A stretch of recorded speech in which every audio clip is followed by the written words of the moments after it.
2026 বিশ্বকাপ ফাইনালের মহারণের আগে আর্জেন্টিনার অধিনায়ক লিওনেল মেসির জন্য এসেছে বড় একটি সুখবর।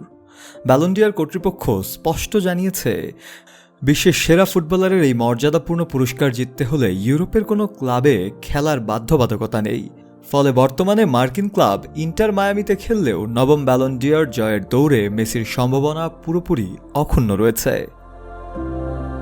বিশ্বকাপ দেখুন বায়োস্কোপ প্লাসে, সব নেটওয়ার্কে, সব ডিভাইসে। বিশ্বকাপের মহাযজ্ঞ শেষ হতে বাকি আর মাত্র দুটি ম্যাচ। তৃতীয় স্থান নির্ধারণী ম্যাচের পর রবিবারের হাই ভোল্টেজ ফাইনাল শিরোপা ধরে রাখার লক্ষ্যে স্পেনের মুখোমুখি হবে আর্জেন্টিনা। এমন গুরুত্বপূর্ণ সময়েই ব্যালন ডি অর নিয়ে নতুন করে আলোচনা শুরু হয়েছে।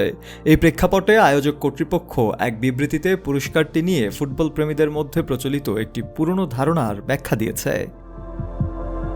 ইতিহাস অনুযায়ী শুরুতে ব্যালন ডি অর শুধু ইউরোপীয় লিগে খেলা ইউরোপীয় ফুটবলারদের দেয়া হতো। 1995 সালে পুরস্কারটি আন্তর্জাতিক করা হলেও তখনও ইউরোপের কোনো ক্লাবে খেলার শর্ত বহাল ছিল। তবে 2007 সাল থেকে সেই নিয়ম পুরোপুরি তুলে দেয়া হয়। এরপর থেকে বিশ্বের যে কোনো প্রান্তে সেরা খেলোয়াড়কেই এই পুরস্কারের জন্য বিবেচনা করা হচ্ছে। ব্যালন ডি অর কর্তৃপক্ষ তাদের বিবৃতিতে জানায়, ইউরোপের বাইরে খেলে কোনো ফুটবলারের ব্যালন ডি অর জেতা বাস্তবসম্মত কিনা তা বোঝার জন্য আমরা গত 18টি আসর বিশ্লেষণ করেছি। 2007 সালে কাকা, 2008 সালে ক্রিশ্চিয়ানো রোনালদো এবং 2009 সালে লিওনেল মেসি তিনজনই সে বছর উয়েফা চ্যাম্পিয়ন্স লিগ জিতেছিলেন, যেটিকে ক্লাব ফুটবলের সর্বোচ্চ প্রতিযোগিতা হিসেবে ধরা হয়।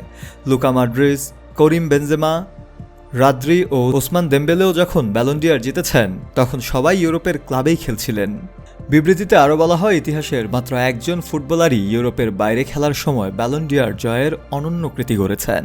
তিনি হলেন লিওনেল মেসি। শফেল মাওলা, কালের কণ্ঠ।